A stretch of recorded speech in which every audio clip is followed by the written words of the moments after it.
Здравейте на всички, които попаднахте на това видео. Ще се радваме да останете с нас до края. Аз съм Кремена Недялкова и днес ще водя подкаста "Сватбени истории". Днес сме тук отново да поговорим с професионалисти в сватбения бранш и да помогнем на всички бъдещи младоженци с нашия опит, съвет и истории.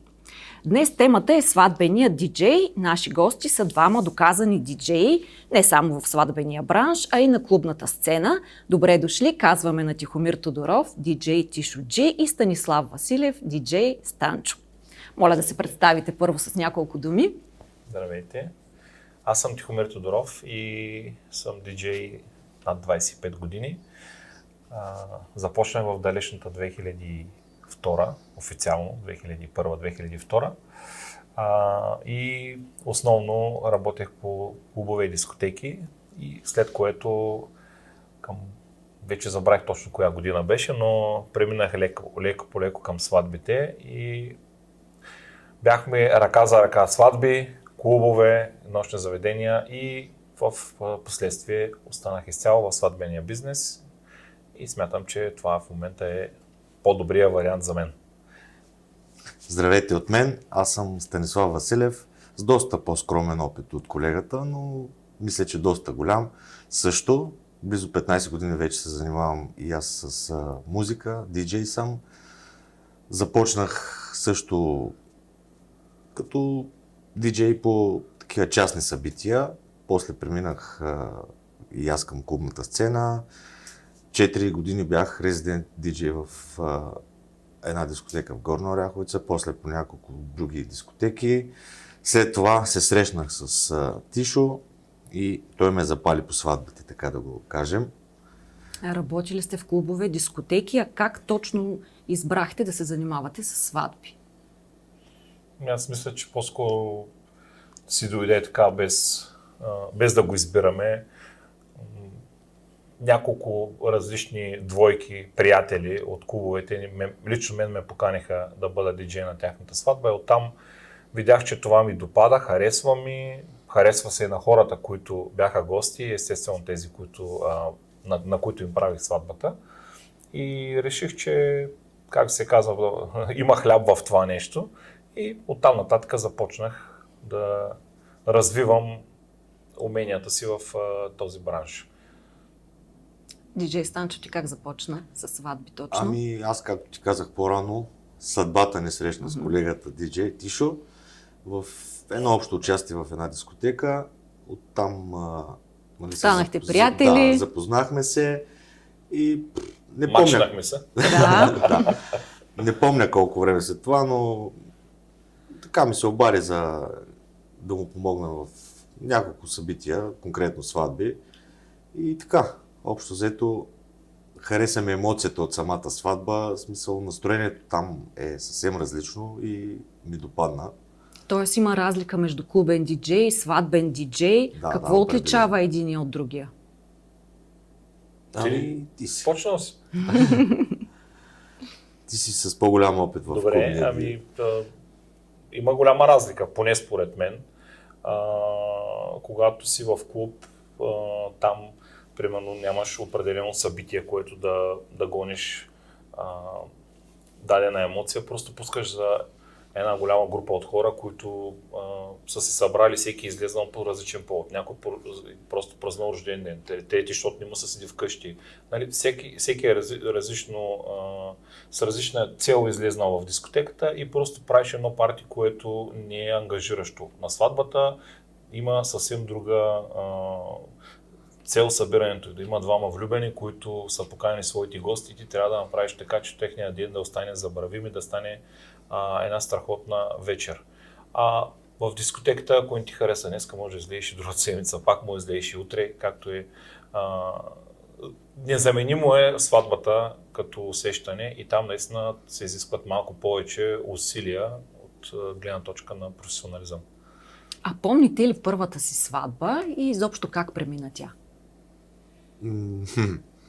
Първата сватба със сигурност е преминала поне при мен с много напрежение. Така, няма лично как да за няма мен, притеснение да. в такъв момент. Абсолютно. Честно казано нямам спомен, но щом продължавам да го правя, щом не търсят, значи явно е минало добре. И има смисъл това, което правите. Определено. Аз я помня моята и никога няма да я забравя. Тогава бях, както се казва, много млад диджей, сигурно на 4-5 години опит.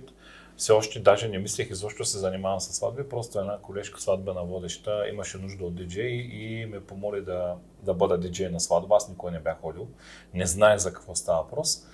И тя водеше, аз пусках музика и това, което ми останало в главата, че толкова не знаех какво да говоря, че кума беше седнал да си почива.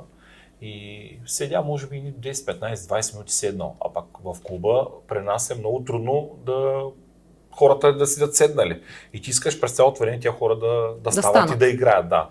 И аз гледам вече 10, 15, 20 минутки седи седнал и хващам микрофона и без да обмисля какво ще кажа и казвам: надявам се кума вече да е починал, чакаме го на данс. И в момента, в който го казвам и разбирам каква глупост съм изтръскал и цялата сватба почна да гледа и аз приключих до там, повече се обадих по микрофона. Да. Така че помня много ясно тази сватба. Със сигурност. А как се разви стила ви през годините?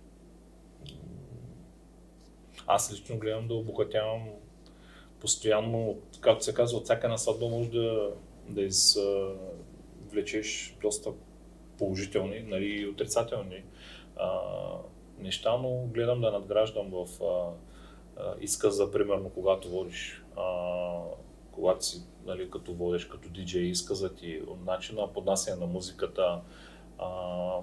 Доста неща искам да надграждам. Начина, по който се облича човек, когато е зад пулта на такова мероприятие. Много са нещата, които смятам, че трябва да се надграждат.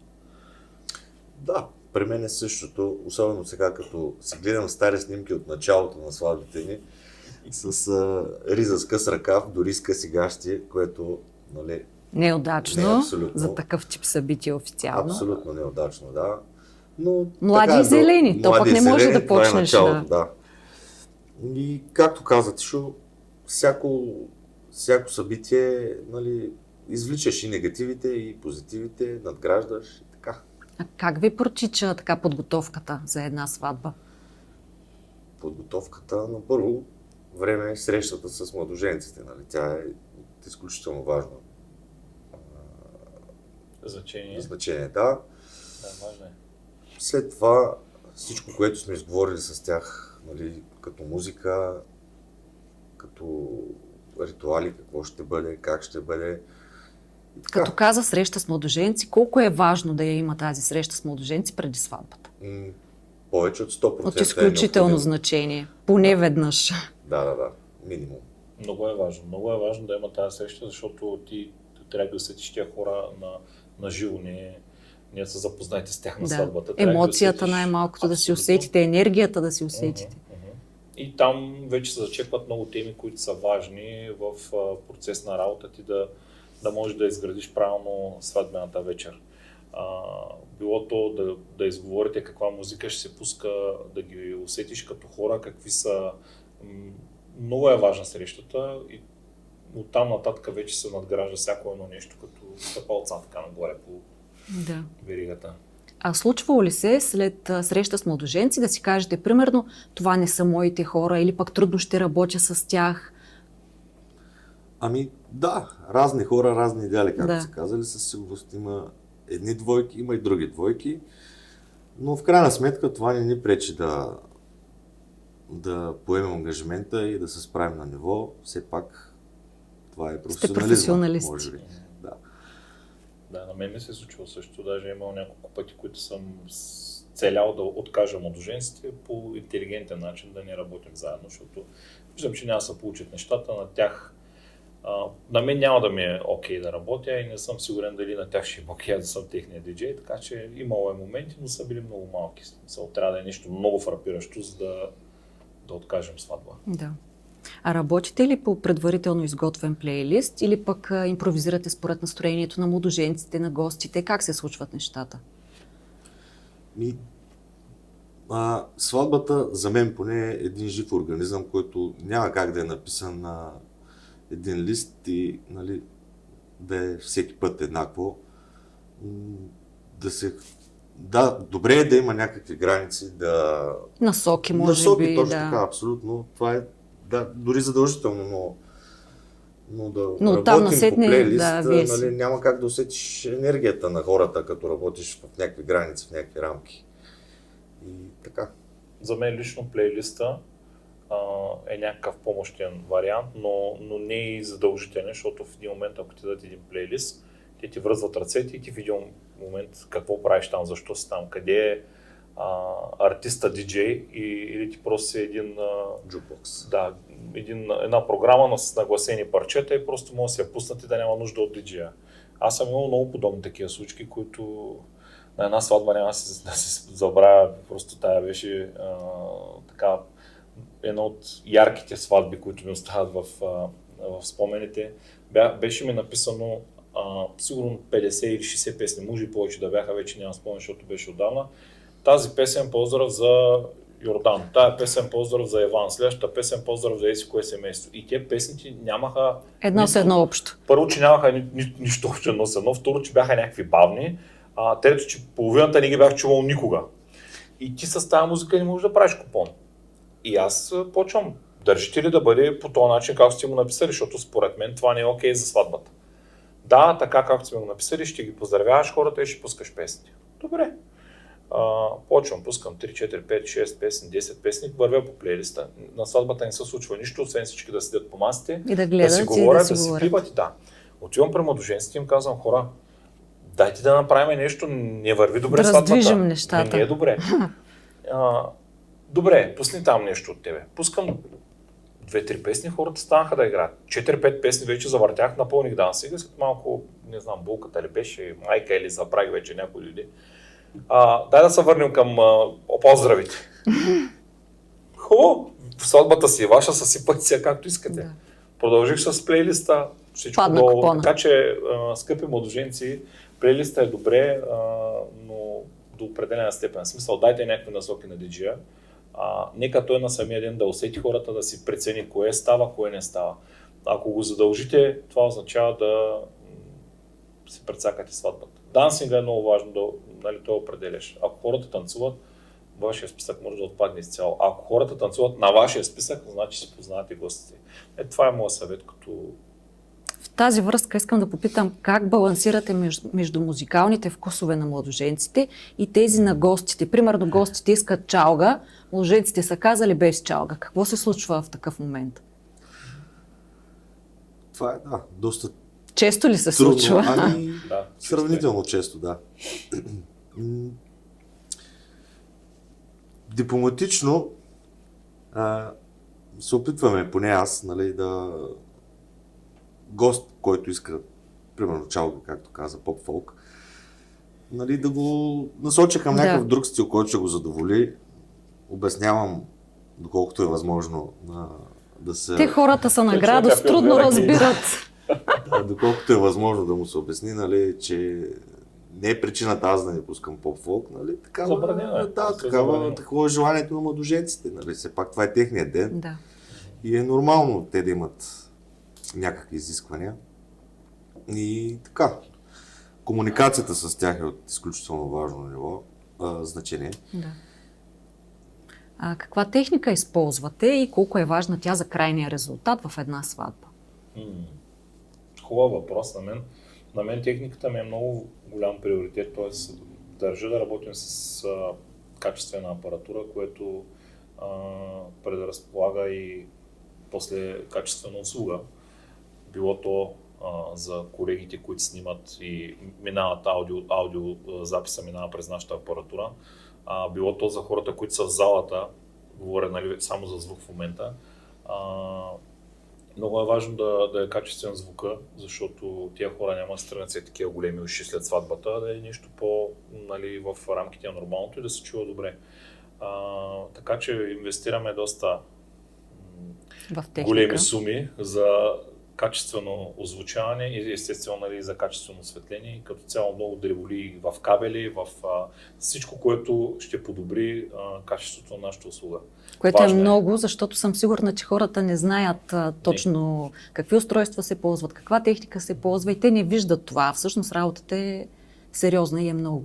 Много е сериозно и е много важно, поне за нас сега. Има хора, които не ги интересува диджея с каква апаратура пуска, му е важно да се чуи парчето, което си харесвал и което върви на реплей в колата, примерно. За мен е важно да звучим добре, да изглежда добре абсолютно всичко, което предлагаме като услуга, така че да, на много високо ниво трябва да е всичко като апаратура. В една сватба как разбирате кога да смените стила или темпото на музиката? На усет ли го карате? Хората, дансинга определяш за това. Те си показват. Нашата работа е да наблюдаваме хората, нали? Не е както всеки си мисли, че диджей е там да пусне няколко парчета от плейлист и да натисне 2 бутона. 2 копчета и край. Важна е комуникацията с хората, да наблюдаваш.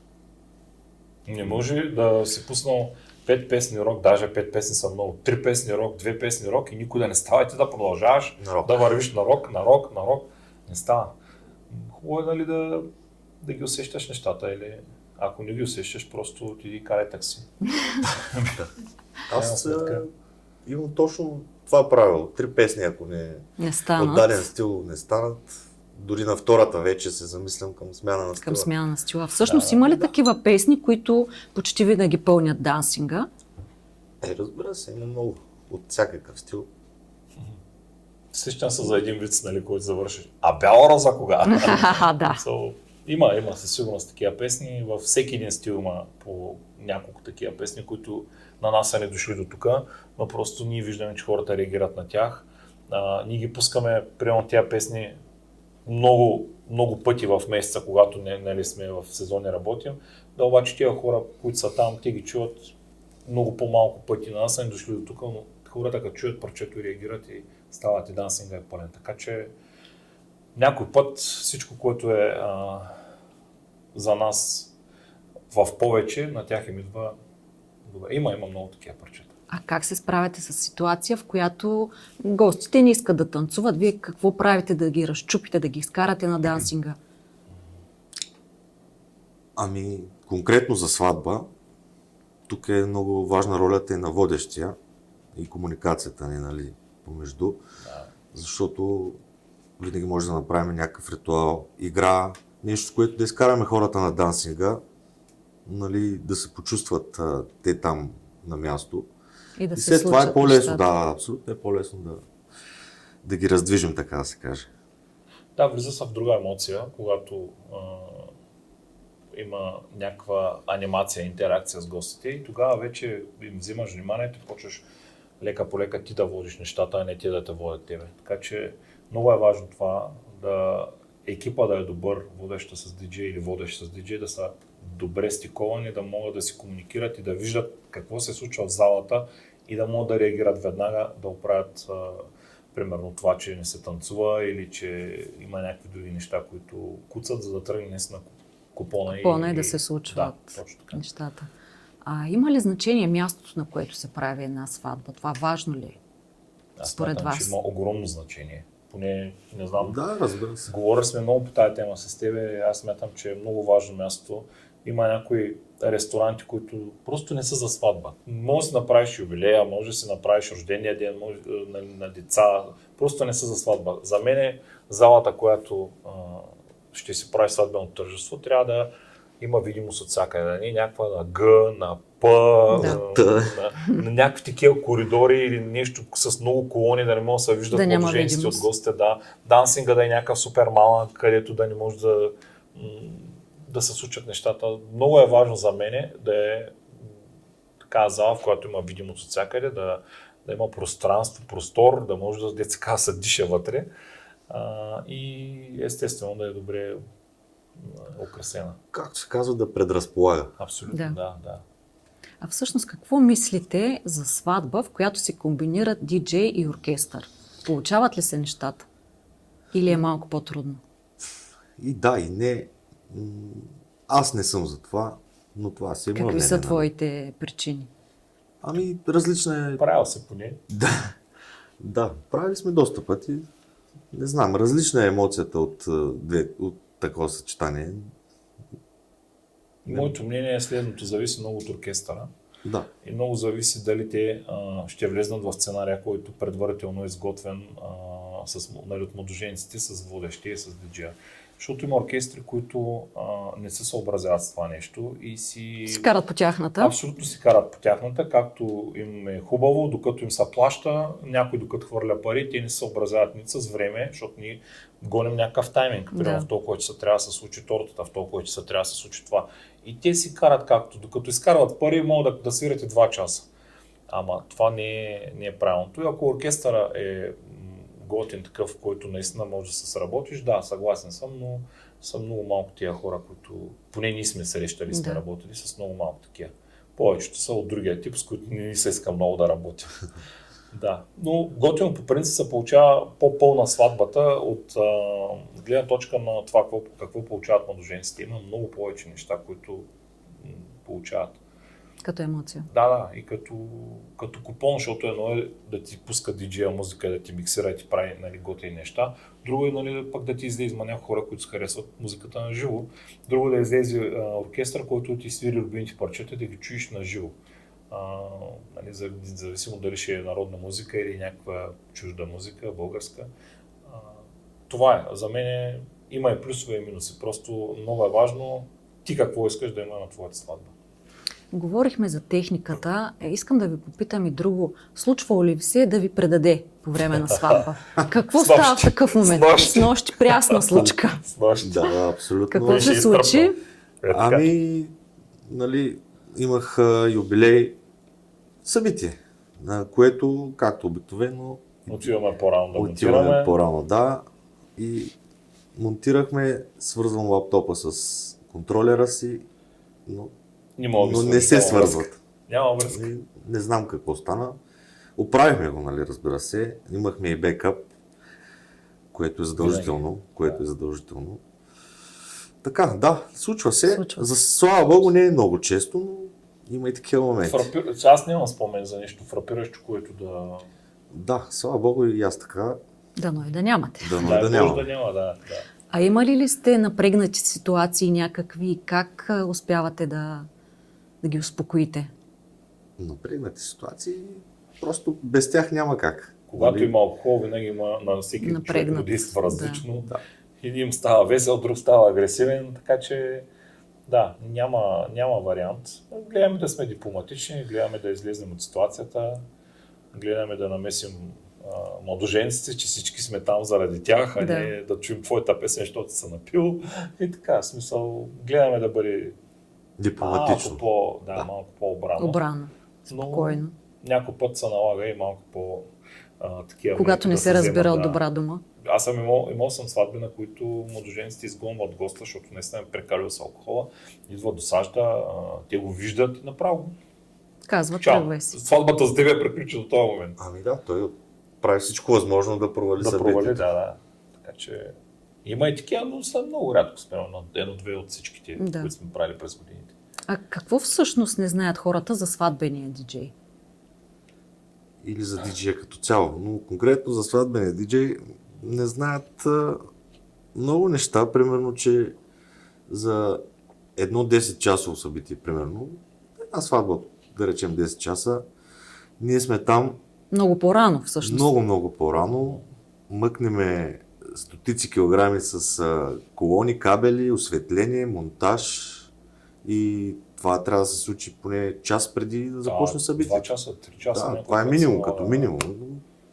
Ако имаме пътуване в друг град, часовете се увеличават още. Общо взето деня е заминал. Даже няколко пъти 2 дни.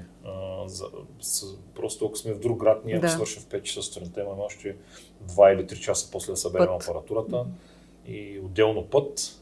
Да, и просто 2 дни заминават, но те виждат само облечения човек, който седи зад пулта и пуска музика. И пуска плейлиста. Да, някакви песни пуска. Натиска 2 копчета. Ние освен диджей, преди да станем диджей, сме малко и хамали. Точно това щях да кажа, че сте хамали. Носим си апаратурата, монтираме си я, настройваме я, защото не може просто да я монтираш така да оставиш всичко. Да. Трябва залата. Всяка една зала си има своите специфики. Трябва да звука да се настрои, осветлението да се настрои. Много неща има, които те не виждат, но в крайна сметка то ни има и работа да го знаят, но е хубаво долу-горе да са запознати, че не сме само там в тия 4-5 часа, които те виждат, или 6-7 колкото са, Зависи колко е продължителна сватбата. Да, така. Да. Какви грешки най-често допускат младоженците по отношение на музиката? Във вашия опит? Наблюденията какви какви са? Казахме са? преди малко с тия плейлисти, които Плейлистите, най-вече... най-вече е това. Това рамкиране на диджея е, нали, хубаво е да има насока, както казахме. Даже е задължително, нали, все пак трябва да знаем, нали, какви са тяхните виждания. А миксирате ли по време на Да, сватби? аз редовно си нося кухненски миксер на всяко събитие, шегувам се, разбира се. Опитваме се, така да го кажа. Значи, за мен сватбата е малко по-различно събитие от клуба, както почнахме от началото. В клуба, за мен в клуба миксирането е задължително. Там просто трябва всичко да мине по този начин. В сватбата има моменти, в които можеш и да не миксираш, можеш да пускаш парчета просто добре подбрани, но има моменти, в които примерно преминаваме в по-дискотечен вариант и там микса помага много. Ако не може диджея да миксира, това си е негов минус. Ако може да миксира, е огромен плюс, защото ти почваш да ги вкарваш в една линия на купона, която ако не миксираш и те падат. Все едно, както пее оркестъра, певицата спира, тъмън са се разиграли и купонове, певицата спира, докато се разберат с колегата на клавира какво точно да изсвири след това. Минават едни 20 секунди и ти хората седят и чакат. Нали? Когато... Или сядат. Или когато сядат. ги държиш на микс, ти държиш една линия, може да ги нагоре, надолу, като ритъм да ги местиш. Въпросът е, че за мен е много важно да се миксира. Плюс, да, за мен също. А какво ви носи най-голямо удовлетворение след края на една сватба? За мен лично, когато виждам, че, нали, хората са доволни, благодарят. Като минат 5 човека, ти стиснат ръката, ти кажат... Знаеш, че си се справя. Говори повече, отколкото трябва, да. Дай визитка. Любимото, дай визитка, ние се женим до година. Това са неща, които остават. И, нали, финансовата част е финансова част. Въпросът е да получиш обратната емоция на гости, защото някой път може да се ти платили супер много, да си изкарал наистина големи пари от дадено събитие, обаче нямаш обратна връзка, нямаш обратна емоция. А ние работим с емоции на нас. Освен, че ние даваме емоции на гостите, е важно и да ни ги върнат, за да разберем, че наистина всичко се е случило както трябва. Така че, да, важна е обратната връзка и да виждаме, че се случват нещата. В тази връзка, мисля, че ще е важно това за нашите зрители. Колко струва един така добър диджей, сватбен диджей и защо цените варират толкова много от един до друг? Вашите наблюдения какви са? Аз смятам, че е важно в цената, понеже говорихме за техника преди няколко въпроса, всеки един човек, който инвестира в скъпа апаратура и качествена апаратура, няма как да ходи за без пари да работи. Тоест, ако си инвестирал примерно 20-30 к в някаква апаратура, не може да отиди за 500 евро да свириш. И в смисъл, не свирим, ние пускаме музика. Да.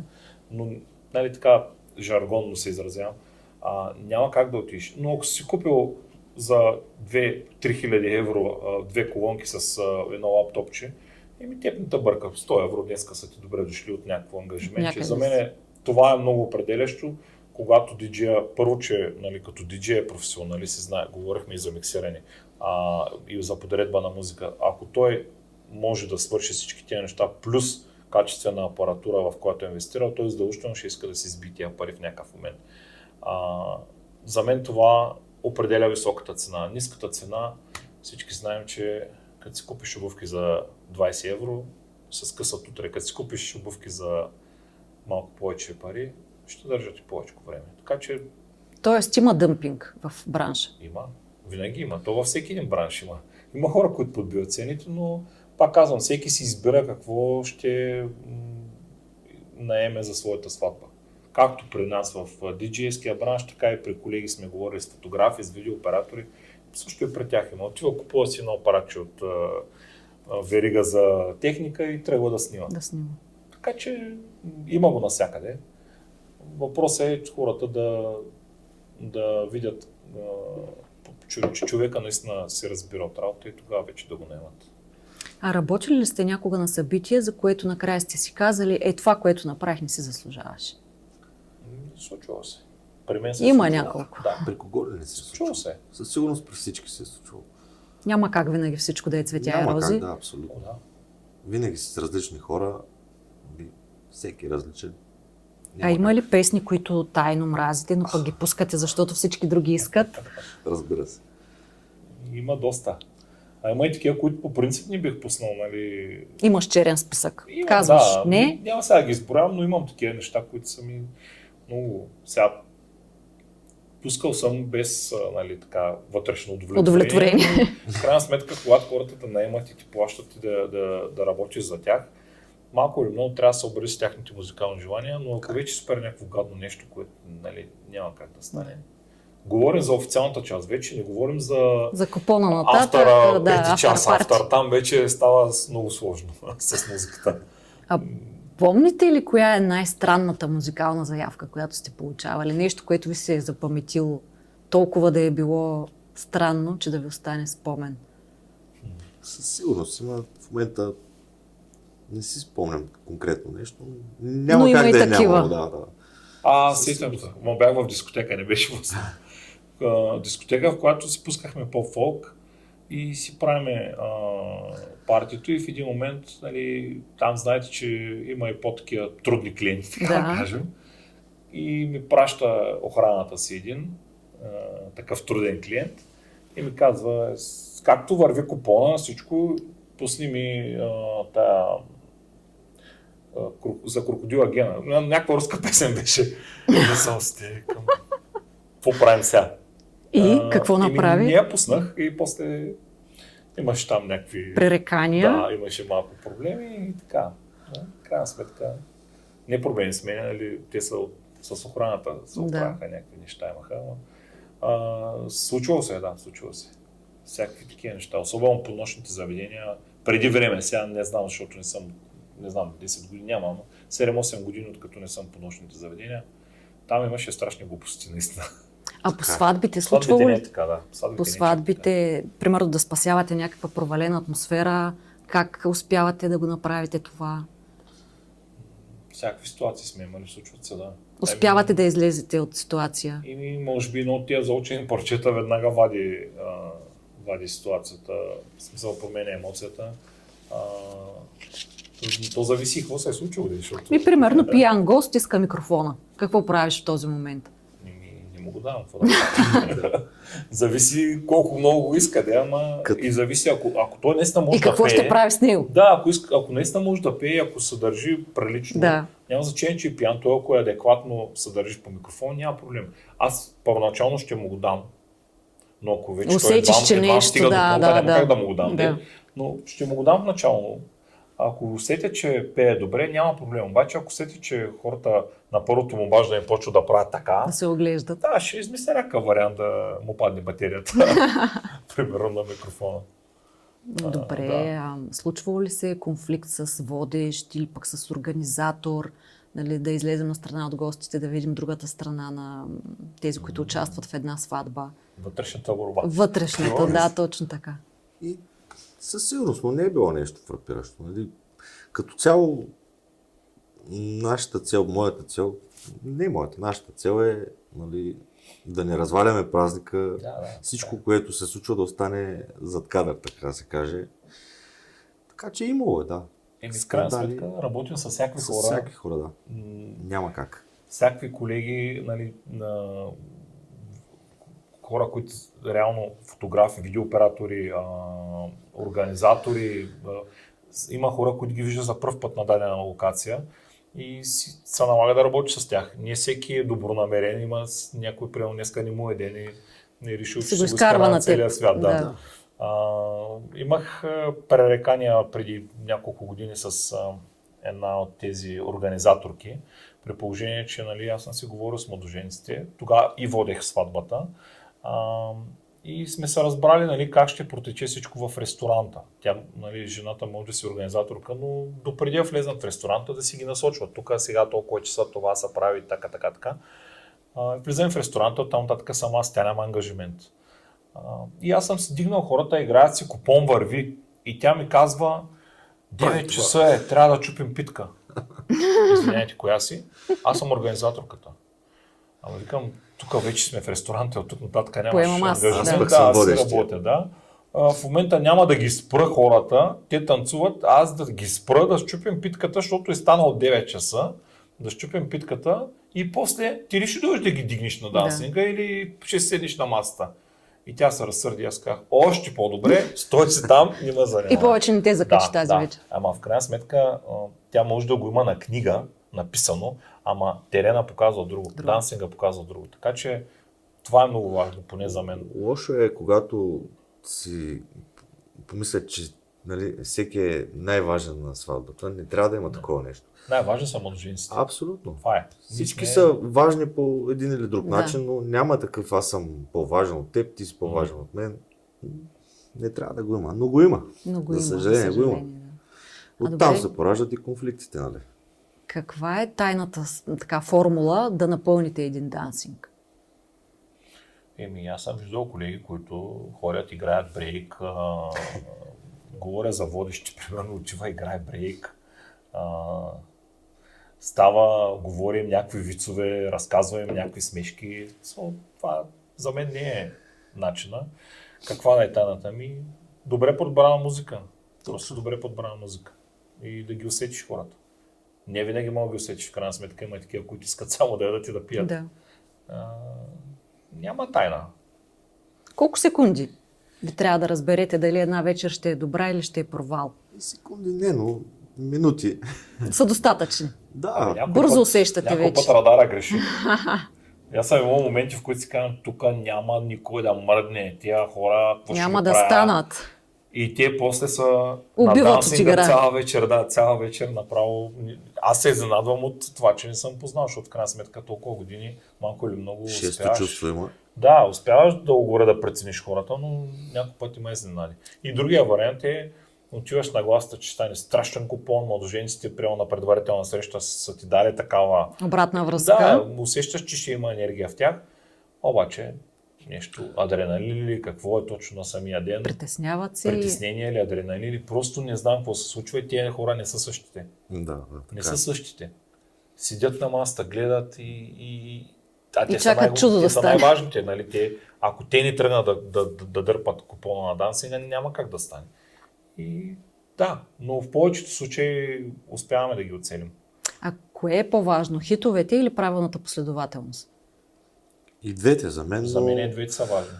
Да. но със сигурност хитове в неподходящия момент също не е окей. Така че комбинация от двете е перфектна вариант. Давам един прост пример. Хората им сервират вечеря, топла вечеря и те нали, нормално е да седнат да хапнат. И ти да пуснеш най-големите хитове точно тогава, когато всички ядат. Трябва нещо по-преходно. Нали? Ако някой иска да танцува и не иска да яде, да танцува. Ама да Пуснеш удари най-големите, всичките най-големи хитове, точно когато всички ядат, е просто няма логика. Така, абсолютно. А променили ли са се младоженците през годините, като изисквания, като поведение? Как ги усещате? Аз смятам, че се променят постоянно. Всяка година изникват нови тенденции в сватбите и нормално е всяка една двойка да иска да бъде в тренда, така да кажем, и да примерно, искаме това, искаме онова, да речем, преди 10 години са били модерни много неща, сега всичко се преобръща. Променя. Даже сега наскоро, някъде ме излезна, гледах, наемат си човек, който да им заснеме партито за социалните мрежи. Не да си имат видео просто си наемат някой, който ще пуска клипчета в Инстаграм, в ТикТок, в Ютуб, без значение, в Фейсбук, някъде и той си им снима някакви рилчета, те им ги качва. Какво правим? На къде отиваме? Така е. Социалните мрежи влияят и Така че всякакви странности, да. Всякакви странности. Всеки го разбира по различен начин. И за мен се променят и много интересно, че много бързо се променят. Нали? Не е примерно за 2-3 години. Да. Тая година е това, следващата година е нещо коренно различно. Добре, а кое ви дразни в организацията на една сватба? Кое дразни? Мен ме дразни това рамкиране, за което говорихме по-рано, като плейлист с 100 и кусур парчета, което реално ограничава работата. Да, Вие не можете да се развихрите така, както бихте го направили. Абсолютно. И в много от случаите, нали, има изключения, но в поне при мен по-голямата част от случаите,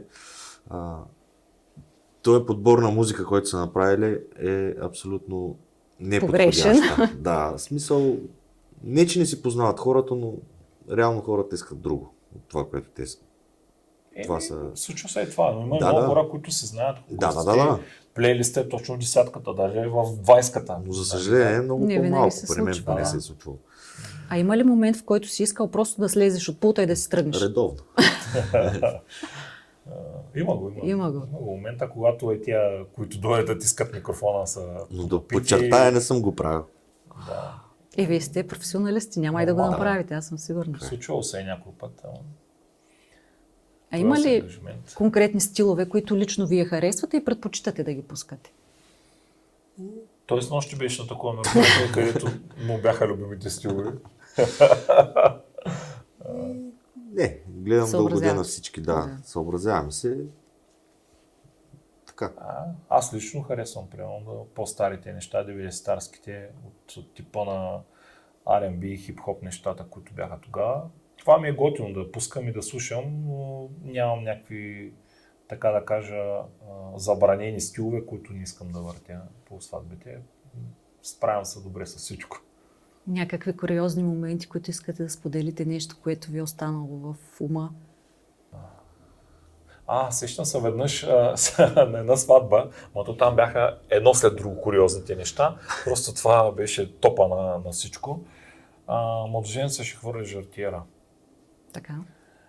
И съм сложил, булката е седнала на стола и съм сложил всичко в центъра на данса. Младоженеца, както тръгва към булката, излиза от ресторанта и го няма. Чакам го да се появи, какво се случва. Викам го по микрофона, всички пляскаме, измислям някакви неща, за да запълня времето. Да запълниш времето. И той в един момент се появява, може би след около 5 минути вече, се появява и носи едни боксерки. Аз към, къде ходи? До тоалетната? Викам, това са твоите боксерки, които беше ти с тях до преди малко. Да, вика, няма хвърлям жартиер, ще хвърлям боксерките. О, Боже. И аз само седя, викам, майко. Къде попаднах? Да, всякакви щурти имало. Това ми изниква, иначе всякакви други неща сме имали. Много неща. Да. Скъсани панталони, шиене по време на сватба. Говори. Така. Кой е най-големия бакшиш, който сте получавали? Данъчни. Имате ли спомен? Няма данъчни, тук между нас се говорим. Ние получаваме много. То беше отдавна. Поне докато бях по клубовете. Последните години сякаш умря тази тенденция. Не знам сега, по клубовете може да има, но в сватбения бранш не са чак толкова големи бакшишите. Примерно, когато ви дават пари, вие знаете, че тази песен няма да я пуснете, защото не е подходяща. Връщате ли им? Да, изобщо не ги вземам. Не ги вземат. Смисъл не ги вземаме, да. Ме щяха в една дискотека да му уволня, защото не съм искал да му взема парите, да му пусна песента. На следващия ден шефа ме пита какво се случва. Шеф, смятам, че тази песен ще изгони поне 100 човека от заведението и затова не я пусна. Добре, няма проблем. Разбрани се. Аз не съм от тези, дай да вземем парите на всяка цена и да пускаме наред каквото искат. Да. Трябва да има някаква цензура, така да кажем, хигиена на пускане, така да се изразя. Не може всичко, което ти се плаща, да бъде пуснато. Не става. А колко време е била най-дългата сватба, на която сте присъствали? Защото все пак за воденето, е 5 часа, но след 5-тия час, като останете...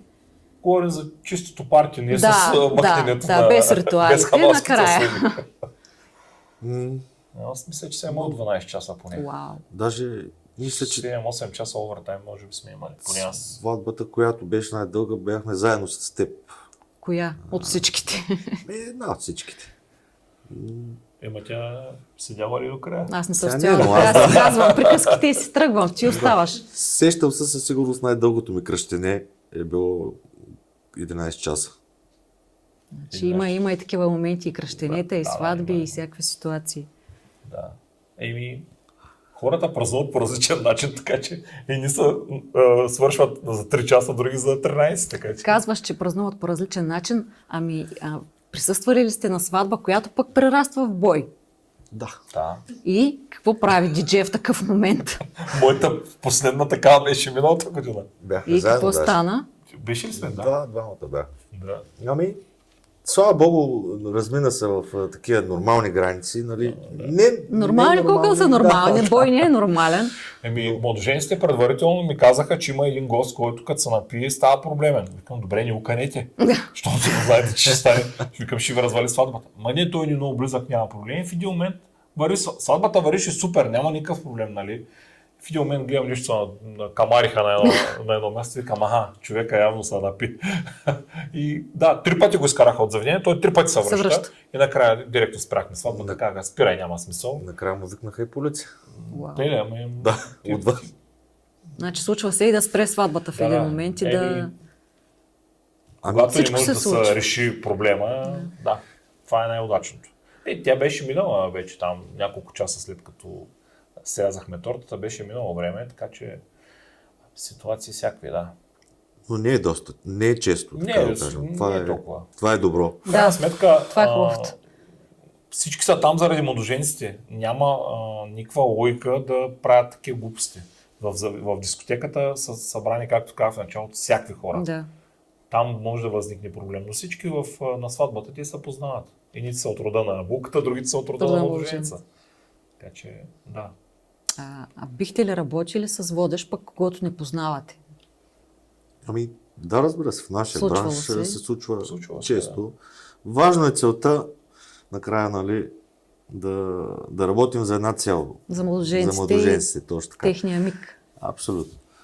Това е най-важно. Ами аз по принцип винаги поручвам човека, с който ще работя, защото някой път се е случило да не можем да мелим брашно заедно и да вместо да направим празника на младожениците, нашето неразбиране като виждане за сватбата да провали празника. Предпочитам да знам кой ще е водещия, да имаме някакъв предварителен контакт с него, да изговориме нещата, за да видя дали можем да работим. Защото ако не можем по-скоро, да, ние сме професионалисти, ще излезем от ситуация винаги, но ние няма да сме пълноценни зад пулта и няма да можем да дадем тая емоция, която ще я дадем, ако всичко е наред. То се усеща, колкото и нали да... Така че предпочитам да предварително да изговорим. Да изговорите нещата. А за вас като диджей, колко е важно да сте облечени официално на едно такова събитие? Казахте в началото къси, тениски, риски. Ами повече задължително е. С времето вече виждаш. Особено към днешна дата задължително. За мен е задължително. Не можеш да отидеш с маратонките, с изтърканите дънки, евентуално риза, може, нали... Някакси трябва да уважиш официален повод събитието. Не може да отидеш така. Да. Но това е процес, според мен, който целият бранш трябва да работи върху него. Поне така си мисля аз. Със сигурност. Добре, към днешна дата диджеите предлагат все повече, освен озвучаване и много други услуги. Вие какво предлагате? Доста от нещата, които всички колеги предлагат и ние ги предлагаме. Професионално осветление задължително сме включили в нашия пакет, защото е много важно за купона, за настроението, за визията на залата. Много помага, ако е направено добре, много помага на колегите, които снимат, нали, видео и фото. Създава съвсем различно настроение. Предлагаме тежък дим на първи танци, нали, други неща. Работим с пиротехник, който си лицензиран. Предлагаме и неговите услуги, които също допринасят за силни моменти на сватбата. Какво предлагаме? Танцови състави. Доста неща. Това са нашите услуги. Вече оттам нататък може да се съдейства. Помагаме на младожениците, ако имат нужда да ги насочим към колеги, които, нали, фото, видео, окраси, всякакви неща, които са нужни. И да си ги съсрещат с тях, да си избират дали са техните хора. В тази връзка, кои са 5 неща, без които една сватба не може? Ти кажи 2, аз кажа още 3. Булка е младоженец. Най-важното, оттам насетне каквото такова. Да. За мен е важно да си изберат, говорихме за локацията, правилна локация, т.е. хубав ресторант, в който всичко да може да се подреди добре. Много са важни хората, които ще водят събитието, водещ диджей. Важни са колегите фото и видео, които ще заснемат тези моменти, защото Съм имал много случаи, които младоженци ми се обаждат и след това ми казват: много скапани снимки, нищо не става, ние сме до тук отрязани на самата и такива неща. Да. Видеото също е много важно, защото не може да сложиш на стационарна камерка и да снимаш Да цялата чакаш сватба всичко, от да. някъде. И това съм го виждал. Всякакви неща. Нали, това са важни детайли. Ресторанта, нали, кухнята също е важна, защото в крайна сметка хората са там да хапнат. Да. Декорацията, нали, до определен момент според мен е важна, защото има някои много претрофени сватби, които поне според мен чак толкова Излишно. няма нужда, да. Това е моето мнение, нали, има... Нали, Хора е хора. да. Мисля, че това са 4-5 неща, Да. които са най-важни. Оттам нататък всичко е добро желание, каквото вече си преценят младоженците да се добавят към сватбата. В ерата на интернет, на социалните мрежи, ти каза, нали, че не имат хора, които пускат рилчета. Примерно, как мислите, че когато под даден пост на една булка започнат да валят едни хиляди предложения, самопредложения за услуги? Всеки ден го гледаме това, поне аз, нали? Да. Ти не знам дали толкова често. Гледам и Следя аз също. постоянно. Моето мнение по тази тема е, да, хубаво е да се му предложиш, но ако е в твой регион, ако си свободен на датата, ако поста има дата, защото някой път само търсим диджей, търсим ама за къде, за кога? Няма. Аз съм дребни работи, неважно. Да, защото ако ти си заед на тая дата, няма да се самопредложиш, или ако някой те предложиш, просто ще напишеш, че си заед и оттам нататък приключва спама. А иначе те се събират по ни 100-200 коментара отдолу, как тая булка ще се ориентира. Това да кажем, всички бъдещи булки да си пишат Да си го датата и напишат. локацията и ще Абсолютно. бъде много по-лесно и за вас, и за всеки. всички. За нея ще е много полезно, защото няма да гледа 200 коментара, ще гледа примерно 40, от които да избира. Какво ще си пожелаете лично на вас в бъдеще и на всички двойки, които тръгват по пътя на организирането на една сватба? Ами какво да си пожелаем, освен всеки следващ сезон, аз лично си пожелавам да е по-добър от, нали, Предишния. Да, от предишния. Да продължавам да бъда част от най-хубавите емоции на младоженците, от тяхния най-важен ден. А на тях какво да им пожелаем? Здрави нерви по пътя на организацията. Да се избират, много е важно да се избират екипите не по цена и по портфолио, както се казва, а по усет. За мен това според мен е най-важно. Да ги усещат, да видят, че това са тяхните хора. Да бъдат присъстващи на сватбата си, защото Да не седнат и да чакат двигателя на театър. тази сватба, нали? Да. Да, диджей е там да пуска музика, да им изпълнява капризите, но когато те не са на дансинга, тях ги няма, някой да я движи тази сватба. Поне аз така мисля. Аз на първо място пожелавам здраве, да сме здрави и да можем Дай да Боже. действаме, защото тук на последното събиране, на което не успях да присъствам на сватбените диджеи, се зачекна една много интересна тема за какви болешки, така да кажем, има при нас, защото и доста често седиме много време прави това, което казах, Часове. носим тежка апаратура и така. Пожелавам си да сме здрави, все по-готини младоженци да варират оттам от въпроса как се променят, да се променят все по-така да става градиращо в насока, да са по-готини, по-купунджийски настроени. И естествено да има работа за всички, защото когато има работа за всички, няма да има подбиване на цени, няма да има...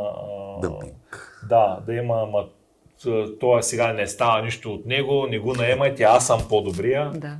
Такива дреболи, които дразнят. Като има работа за всички, всички са доволни. И все повече хора се женят. Хора, жените са.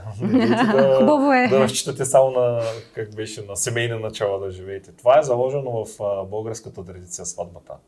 Така че не го пропускайте този готин момент. Страхотни пожелания. Много ви благодаря, че споделихте с нас тези полезни съвети и истории. Това бяха наши гости диджей Тишо Джи и диджей Станчо. Уважаеми приятели, не пропускайте да харесате и да се абонирате за канала ни и да споделяте, разбира се, с приятели, на които им предстои сватба. Нашата цел е да улесним всички в организацията на едно сватбено тържество. Можете да ни пишете, коментирайте, дайте ни идеи какво искате да гледате. Това Това беше всичко от нас, от днешният втори епизод на Сватбени истории. Благодаря ви, че останахте с нас до края. Чао и до нови срещи!